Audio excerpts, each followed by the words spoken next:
Good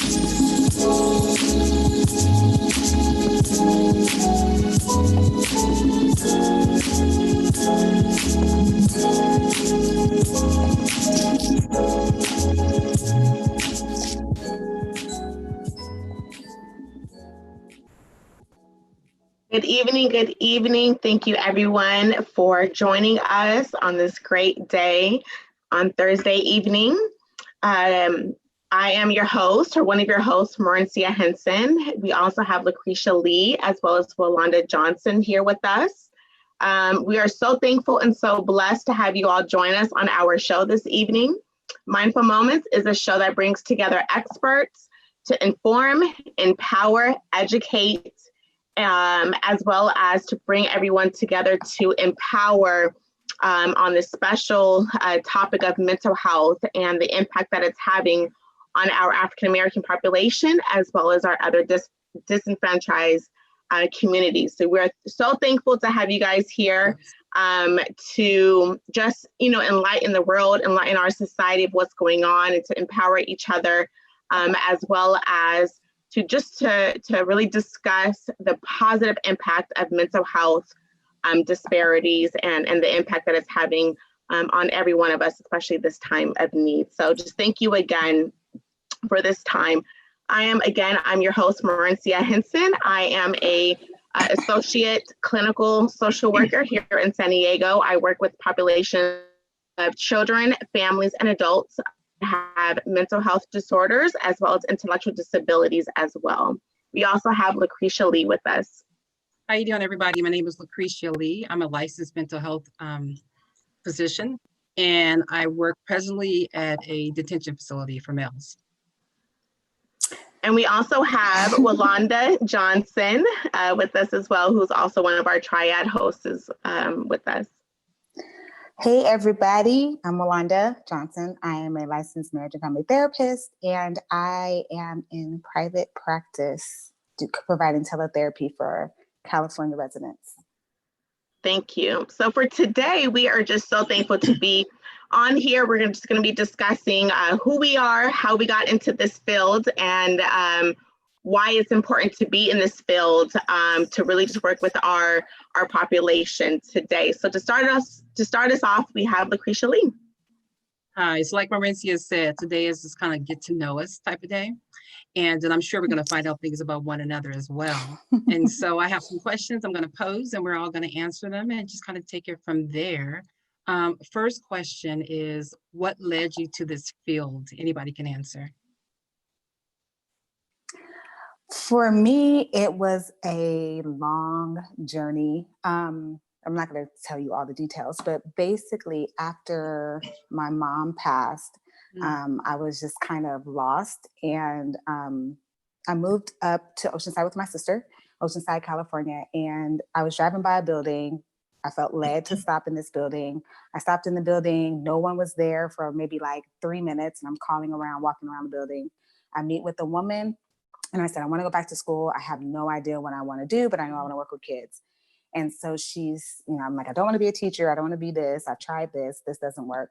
And she starts telling me about the counseling program. And I literally felt goosebumps and butterflies. And God, to me, was like, this is it. So I'm here. That is great. I think it's so important to really just know what our purpose is in life, and to really just dig deep of, look within ourselves and our past of why we're here today, especially as Christian women, knowing that we have a purpose of why we're here on earth and how we can really just bless others with the gifts and talents that the Lord has given us to help others, especially with our own life experiences and testimonies. How about you, Cresheia? What made you get into this field?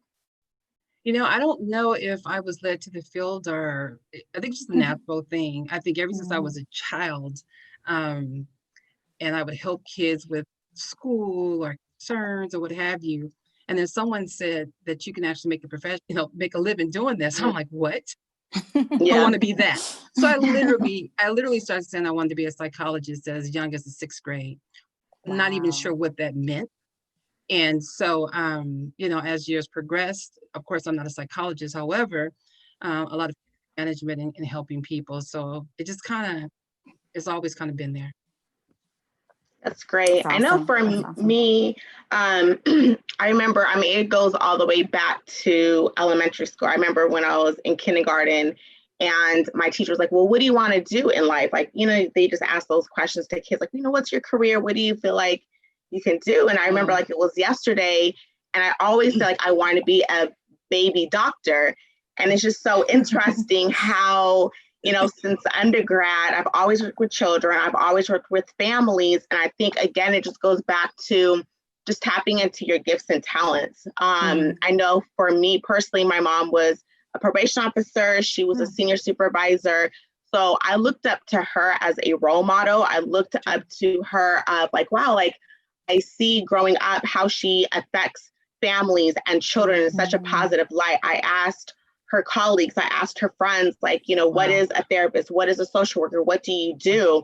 And I really appreciate that my mom really just pushed me into just knowing that I've always had that in my mind, as well as like, okay, we're going to go to these conferences. We're going to, you know, allow you to go through, you know, these seminars at a young age, go with her to conferences and just already have that perspective in life.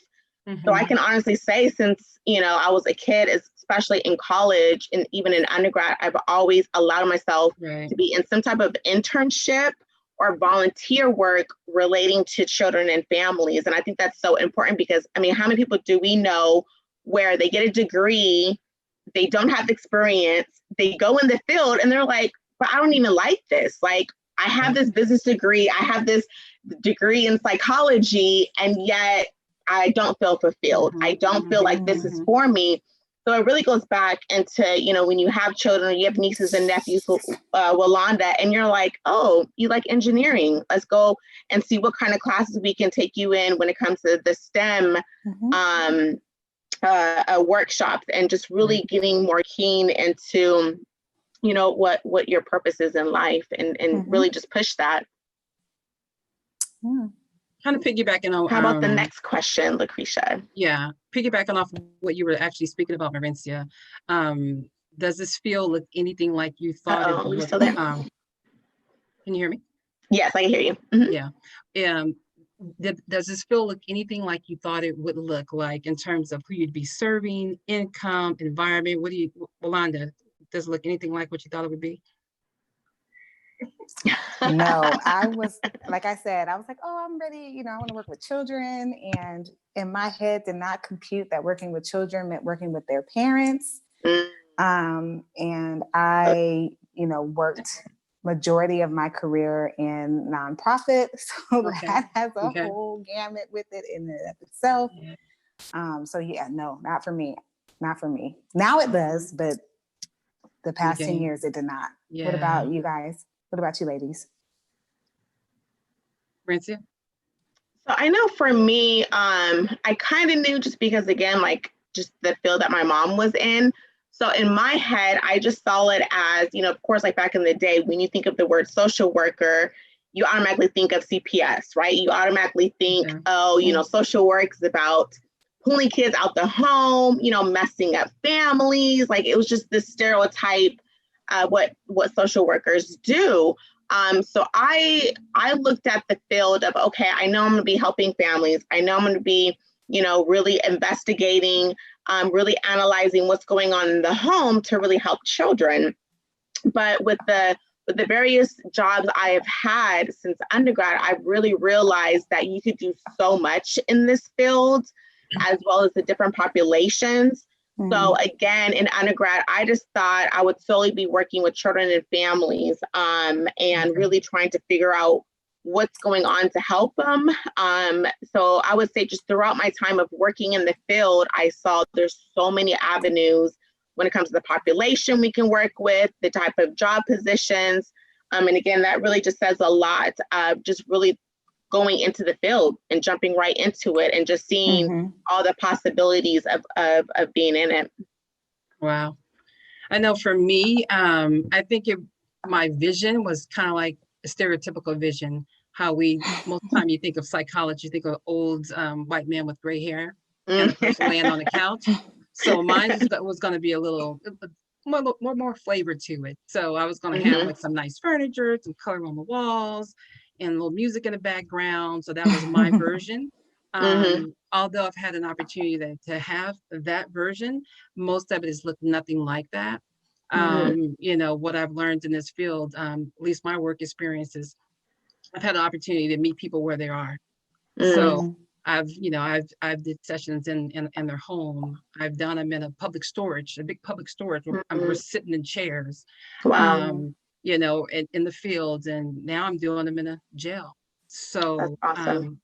no, not necessarily look anything like I thought it was gonna look. Not at all. Let's see.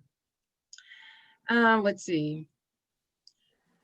Describe like a day in the life of what you presently do, and give your title again, just in case people don't recall what it is.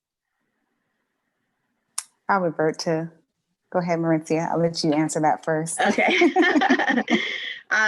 So currently I am a social worker as well as a coordinator here in Vista, California. So it's the county of San Diego. And currently I actually work with different service providers. So as a social worker, I have children, I have adults that are going through severe situations. So the program I'm actually working with is a crisis prevention program. So we have individuals as young as 7, as old as 40. Again, they have mental health disorders. We have intellectual disabilities such as autism, mild, moderate, and severe intellectual disabilities. But on top of that, we've really noticed that, you know, there's a impact on the I guess the loopholes of what parents are really getting frustrated with within the school system. Sure. So, you know, when it comes to getting into the school, going to these IEP meetings, being an advocate for the parents, allowing them to know their rights as a parent for their children, as well as, you know, going to the psychiatrist appointments, allowing our parents to know, or even the adult to know, this is the medication that you're taking. These are the side effects. You have a right to say, you know what, let's taper off. I think, you know, we need to change up my medication, as well as having team meetings on what is the best service for our individual, and really coming together as a whole to look at the individual with their well-being, and coming together to really figure out how we can help them. Because I mean, a lot of our individuals also have genetic disorders, right? We also have individuals that have suicidal ideations, that have actually attempted suicide. So we have to work a lot with psychiatrists, therapists, with psych hospitals to really allow them to feel safe, number one, because like we all know the Maslow hierarchy of life. So if you don't have food, shelter, water, if you don't feel safe, how is everything else in your life going to matter to you? So we really are like in the nitty gritty, trying to figure out how we can keep that individual safe so that everything else can add up into their life. Sounds very familiar. That was majority of my work. When they say you're going to be a therapist, you actually go into the field as a case manager. You're exactly. Case coordinator. Right there. Exactly. Yes, right. Yes. I don't know. Did you want to speak, Lucretia? Do you want to answer next? Sure. Let's see. So it's interesting. I worked as a social worker for like the past 8 years, up until a little less than a year ago. So I know exactly what you're talking about, Merencia. Yeah. I know it well. You wear many hats. You wear every hat that needs to be worn. Right. To get the job done. Period. Period. We are definitely super women. Like, we do so much. People wouldn't believe the job descriptions and duties as required and needed for social work. So I made a transition. Now I'm working. I say I'm working in my license now. I'm working at a detention facility for men. Okay. And it's a major booking facility. So that means it's extremely busy. And specifically what I do is I'm assessing for a suicide ideation. Period. When a person is booked for however long, there's different modules for them to be in. And ideally you want to put them in a place that they're going to be safe, not only from others, but from themselves. Mm-hmm. And that's really what happens. And so, so many inmates have co-occurring disorders. Right. Mm. And can you explain what that is for our Yeah, viewers? absolutely. So many of them, it might have been diagnosed with bipolar, schizophrenia, just so many personality disorders, and they're also using many are also using some type of drug, Mm. methamphetamines, cocaine, heroin, and what have you. So, oftentimes, even when they have been diagnosed and on prescriptions, they're self-medicating. And Wow. so once they're arrested, they don't have access to the drugs, at least they shouldn't have. Mm-hmm. And and then things really started veering their head. And so many of them might say they use drugs to kind of deal with their feeling, their Mm-hmm. disorder.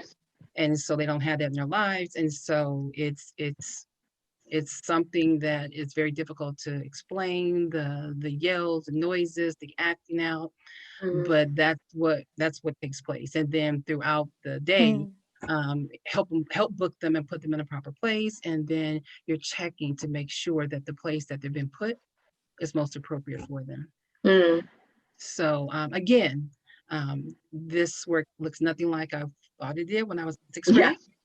grade. But I see an importance. I see a need. Mm. Of course, Absolutely. that's not some place that anybody wants to be.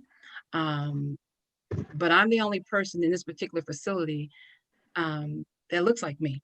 Mm. And so I know that I bring something to the table: Right. empathy, compassion, Mm-hmm. ability to connect. And I just feel fortunate to be there to be able to serve however I can. No, that's Absolutely. you definitely said some major things that I could definitely agree on. I think, one thing for me personally is that, in this field, it's very important that we have, therapists, we have psychologists, we have social workers, where we understand, we have empathy with the population that we're dealing with, because so many times, like we're going to be discussing in our next show, the importance of having African American therapists, Right. because of the disconnect, because of the lack of trust that we already have in our society. So again, I've even experienced where when I was working as a therapist in DC, individuals be like, wow, you look like me, you get me. You know what I mean? Like, I don't have to, feel like I feel uncomfortable, because we can really get to the nitty gritty, and they can really just put their guard down when it comes to sharing what's going on and their vulnerability. Yeah, even the language, Right. because we have a Absolutely. certain way that we communicate.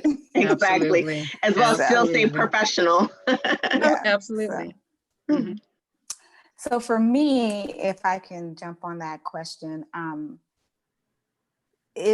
everything's teletherapy for me. As you can see on my title, I live in North Carolina, but I'm still licensed in California. So I did not want to let go of California, being that there aren't as many of us as there could be. So, and just everything that I know of California, the difficulty with traffic and getting to appointments and cost of living and all those things, I didn't want to pull myself from being a resource for the state. So my day starts obviously later because I'm on the East Coast. I'm 3 hours ahead. So I don't have to wake up at 9 o'clock or, which would be, 6 o'clock for West Coast. So I get to start my day a little bit later, but that also means that I work later into the night. Yeah. And majority of my clients do the therapy through video chat or video conferencing. And I have some that I see via phone or where I speak with via phone. And yeah, it works for me because I'm not a morning person, or I'm learning how to be a morning person. Yeah. I am a night owl. I can stay up pretty Me late. too. So it works perfectly for me. And, who knows what'll happen with North Carolina. If I decide I want to be licensed out here, things may change. But right now I'm comfortable and I enjoy being able to help clients mainly with like self-esteem, finding their voice, being authentic, sharing their truth, communicating, pushing past fears. So more of I don't even know, say more common that we all struggle with type of things. Life stressors, right? And, there's some, life stressors, and there's some mental health diagnoses there too. Right. But also, just the day-to-day struggle Sure. of getting out of your head is major. Okay. So, excellent. Yeah. And see, that's the great thing about telehealth is thank God for technology, especially right now during COVID. Yes. And I mean, I've even experienced within my own population that I'm working with is, if you have a child, for an example, that's 10 years old, he's autistic, he has anxiety disorder, he, especially as a child that has autism, they're very rigid. They want their schedule how it is. If you change anything, they don't understand why you're changing it. So now COVID has hit, they can't go to school. They don't have their special education classes. They can't get out of OT and speech. So now everything's distance learning and everything is a hot mess to them. You know what I mean? And it's thank God that we even have telehealth where they can get on Zoom and they can still see their OT. They can still see their teacher. They can still, go and see me or like you as a therapist or as a social worker, but there's so much more stress on the parents or with the caregiver. Definitely.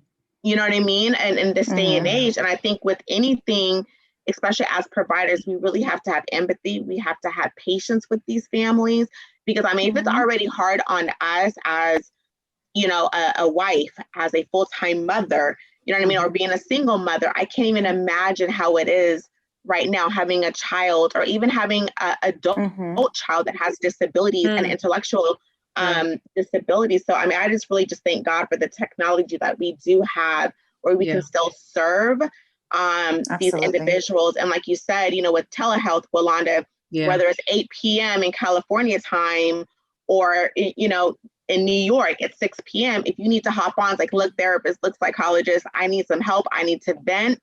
At least it's there. So I'm just really fortunate that we have this, these services that we can just really go out and continue to help people. Right. Yeah, for sure. So we shared things about what a day in a life can look like or what we do on a daily basis. Share something about your current profession that most people wouldn't know. That's a really good question. That people, because people have an ideal of what it might be like to be a clinician or social worker, but there may be some things or something in particular that most people don't know. I'll start. Okay, go ahead. I'll start. Start us off. So as a social worker for 8 years, there were many times I felt unsafe going into homes because we went by ourselves, right? You're going way out there, East County.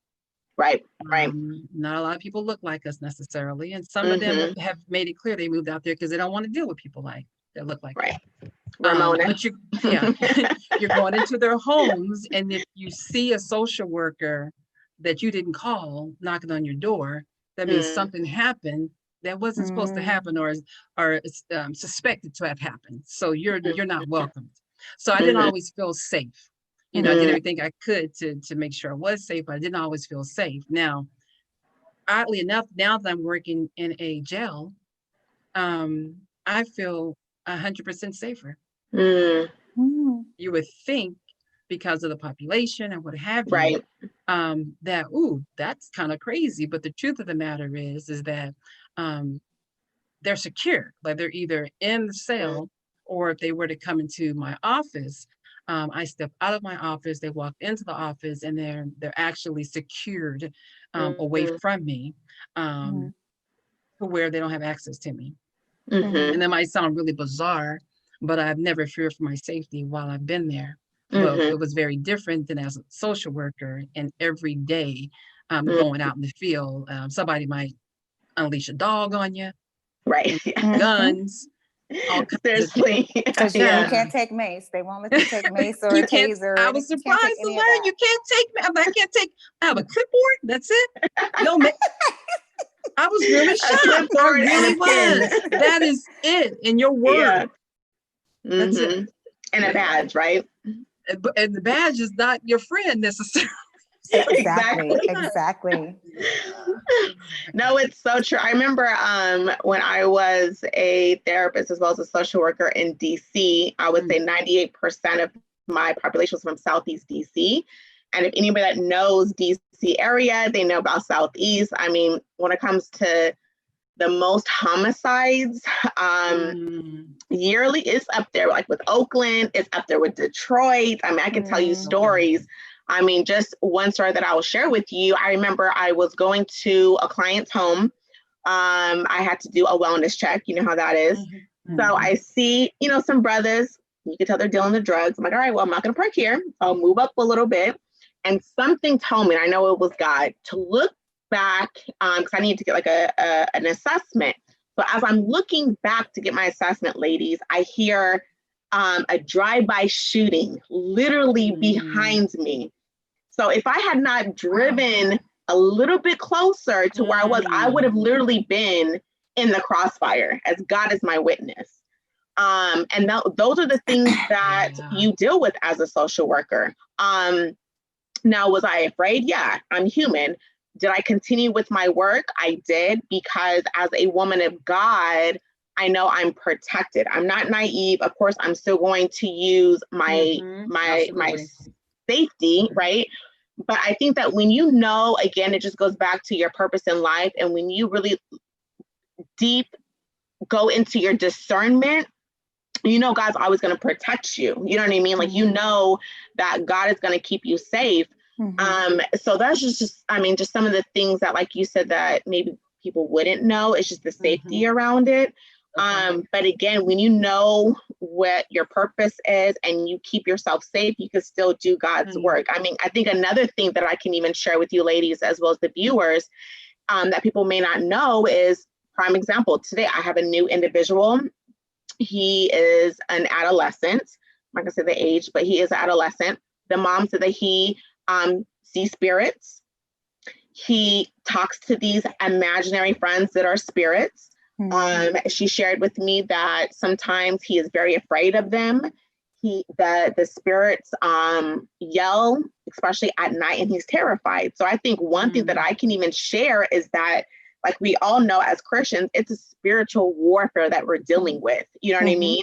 And we may not, understand why, but I'm like, even today, ladies, I'm like, you know what, God, I'm for it. Like, there's a reason why you've allowed me to have this case. And I'm ready to conquer it in the spiritual realm. So I think sometimes when people look at social worker as therapy, they just see it as like a physical, you know what I mean? Like, okay, these are the behaviors. He's having tantrums. He's flipping out. But in my mind and how I think of what I do, it's a spiritual warfare. It's a spiritual battle. So I'm actually excited to see what this case is all about, and and how the Lord's going to use me. So for me, my scariest experiences have been inside the home with between clients and their families. I've had clients where, they, for whatever reason, were dysregulated. I had an autistic teenager who, because when you work in a collaborative environment, it's not just you. Right. It's a treatment team. And so, you can say, hey, like, let's word stuff this way. But anyway, his therapist, because I was his case manager, his therapist at the time gave him some news, and we talked about this before. We're like, we're not going to say it like this. And he said it exactly how we told him not to say it. And the child was very dysregulated. He was autistic, and so, or on the spectrum. And so that change that the therapist talked about was coming, just dropped it on him. There was no leading up to it. Wow. He flipped out, attacked his pregnant mom. We had to call, PERT, and PERT was like, they don't take autistic kids. And it was the scariest. We had to lock mom in. I was locked in the room with mom. I don't know what happened. I think they had to end up trying to restrain him because he was breaking stuff and throwing stuff and trying to get to mom. That was probably the scariest moment that I've ever had. So yes. And can you explain what PERT is to everybody? I always forget the acronyms, but it is the emergency response team. What's the P for? I always forget. Psychiatric emergency response team. Mm-hmm. Yeah. So they are who you contact when someone who has mental health issues or challenges or diagnoses, you call them, and they are mental health professionals that can help with calming and regulating people who are having episodes relating to their mental health. Mm-hmm. There are not a lot of them, but yeah, at least in California and San Diego, there aren't a lot, but mm-hmm. yeah, they do have them available. And I think it's important to have a PERT team in every state and city, because again, they work with individuals that have psychiatric, issues.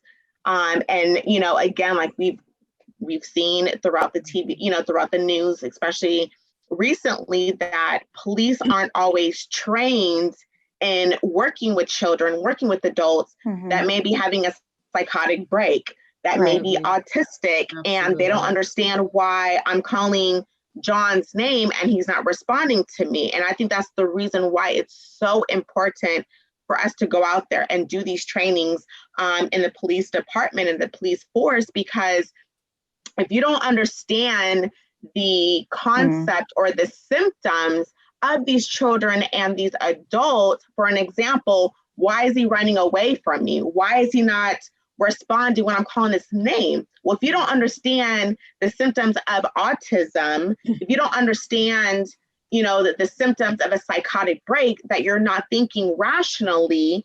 And as a police officer, if you're just automatically thinking he has no mental health issues, he has, he doesn't have intellectual disability, then the way that you're going to treat that individual, it's going to be way different than if you have, like, for an example, I know in San Diego, we have like safety alert, where if a child or an adult has a disability, they can get into this list. And if the police actually pulls up their name, it has their picture, it has their diagnosis, it says where they live.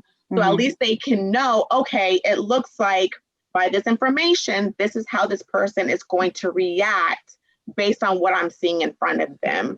So for me personally, I think it's very important that us as social workers, as therapists, really work hand in hand with these officers, not to do their job, but more of educating them on individuals, because nobody's the same.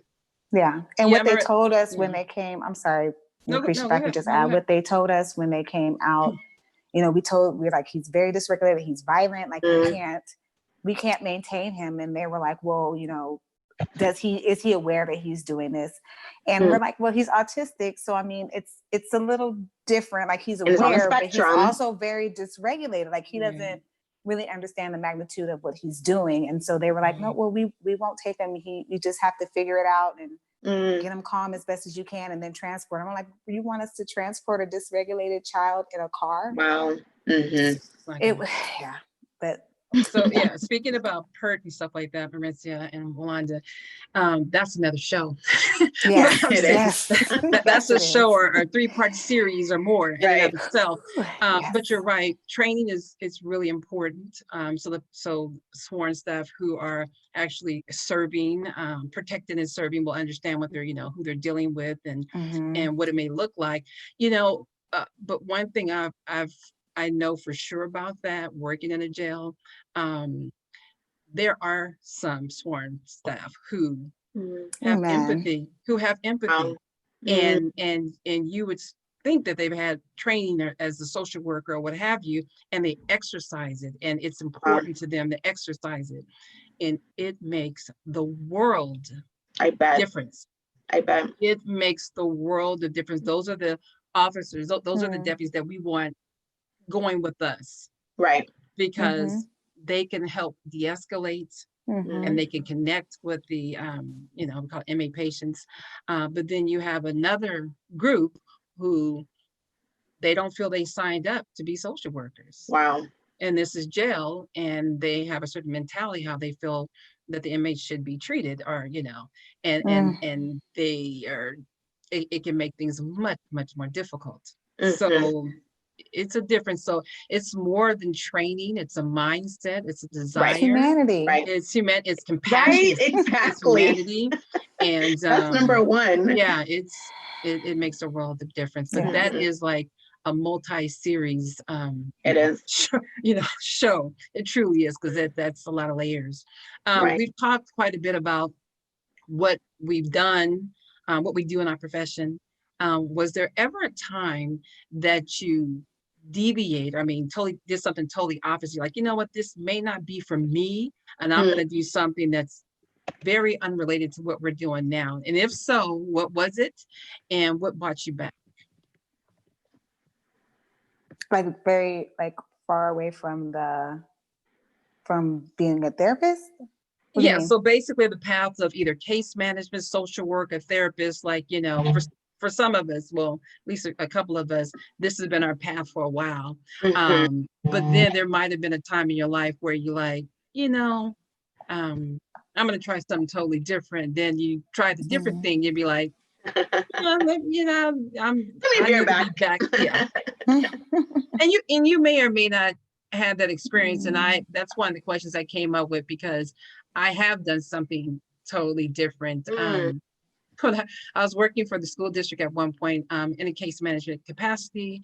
I helped pilot a pregnancy prevention program.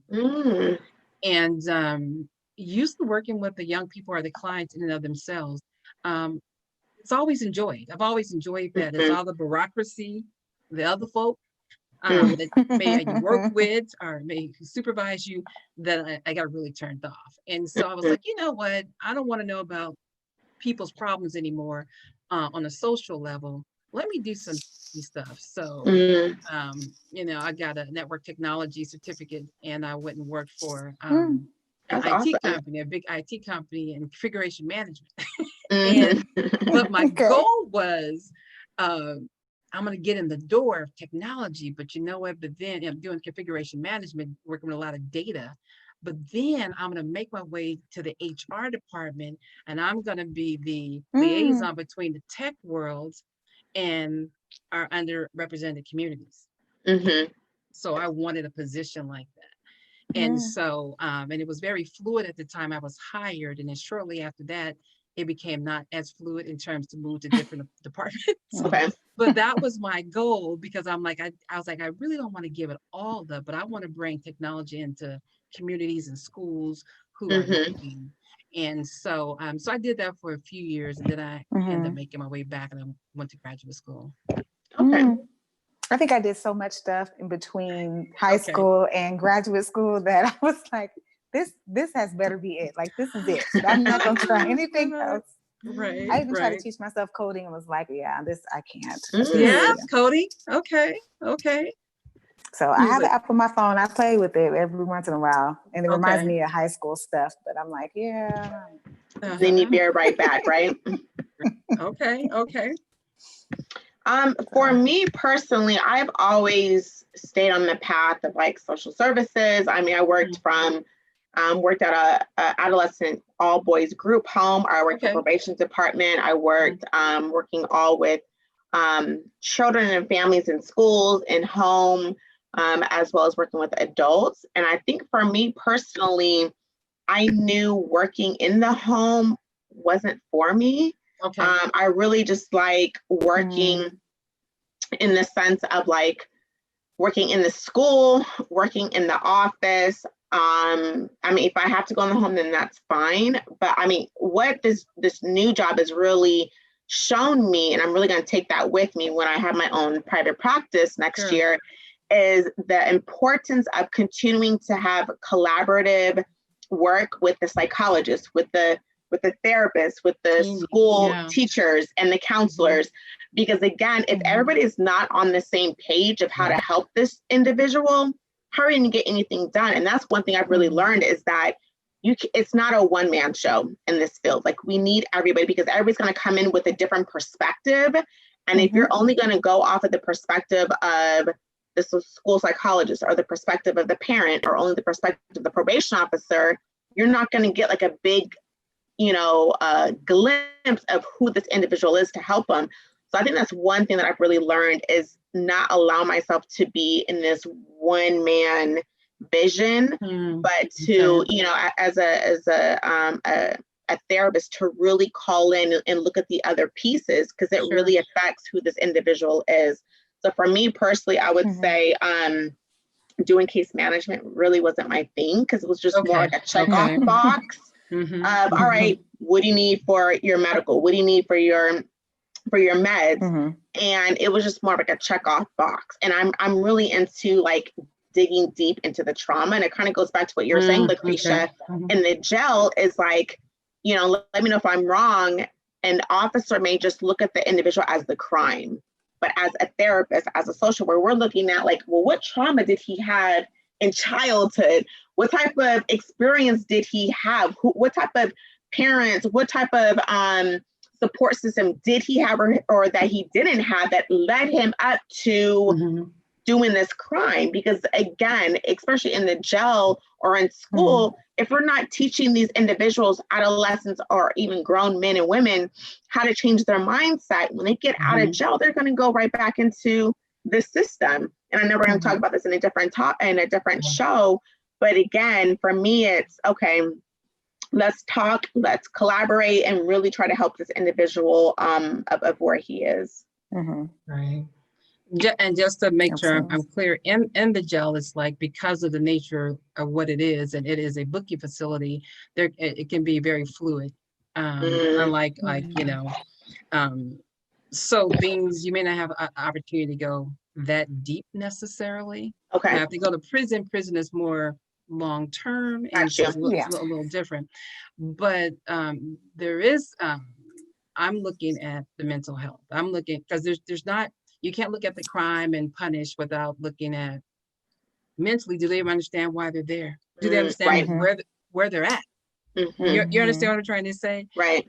So it's like, you know, having a very young child, and you put them on a 2-week punishment, and they don't even understand, they can't even spell punishment. You know what I mean? And so it's like, you know, so there can't be one without the other. You have to look at the whole thing. So there's a challenge with that.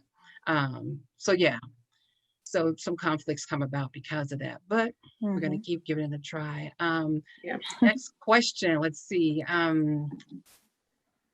Any advice you would give to someone who is considering case management, social work, or therapy? Anything that, I'm sure we've learned a lot along the way, a lot along the way. Yes. But if a younger person, high schooler, whatever, said, hey, I think I'm interested in what you do.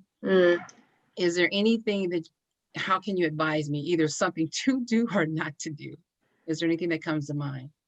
I think for me, go ahead. Oh, my absolute number one, and this is just my number one with anybody, is practice caring for yourself. You took the words out of my mouth. Very real. Case management, burnout is very real. Trauma, fatigue, all of that is very real. Take care of yourself. Now, you took the words right out of my mouth. I think it's important to say no.